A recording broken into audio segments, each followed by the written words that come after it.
देशभरात 77व्या प्रजासत्ताक दिनाचा उत्साह। राजधानी दिल्लीमध्ये राष्ट्रपती द्रौपदी मुर्मू यांच्या हस्ते झेंडावंदन।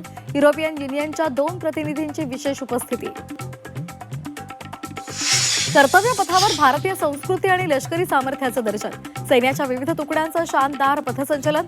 शत्रूला धडकी भरवणाऱ्या रणगाडे आणि क्षेपणास्त्रांना हवाई दलाच्या चित्तथरारक कसरतींची साथ।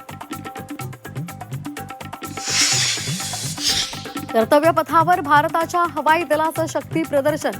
ताशी 900 किलोमीटर वेगानं राफेलची भरारी। स्वदेशी बनावटीच्या सुखोई विमानांचाही फ्लायपास। कर्तव्य पथावर घुमला गणपती बाप्पा मोरयाचा आवाज। महाराष्ट्राच्या चित्ररथातून गणेशोत्सवाची झलक।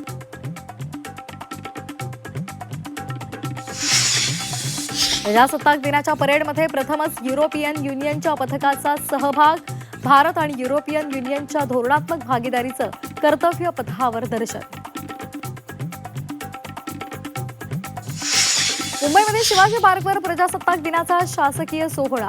मुख्यमंत्री देवेंद्र फडणवीसांच्या हस्ते झेंडावंदन। एकनाथ शिंदेंच्या हस्ते ठाण्यामध्ये तर अजित पवार यांच्या हस्ते पुण्यामध्ये झेंडावंदन।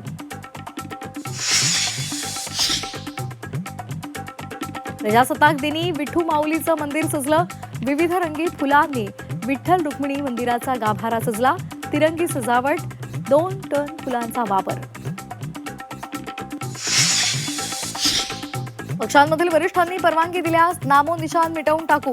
वनमंत्री गणेश नाईक यांनी पुन्हा एकदा एकनाथ शिंदेंना डिवचलं। ठाणे, केडीएमसी आणि उल्हासनगरात भाजप कार्यकर्त्यांची परवड। उपमुख्यमंत्री एकनाथ शिंदे साताऱ्याच्या दौऱ्यावर। आज दरे गावात मुक्काम करून उद्या पुन्हा मुंबईला परतणार।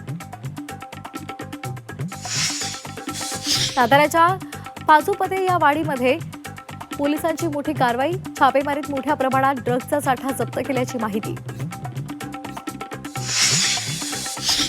शेतकऱ्यांचं लाल वादळ। नाशिकमधून मुंबईच्या दिशेनं विविध मागण्यांसाठी मोर्चेकऱ्यांचा नाशिकच्या पाथर्डी परिसरातून मुंबईकडे रवाना। मोर्चामध्ये हजारो आदिवासी शेतकऱ्यांचा सहभाग।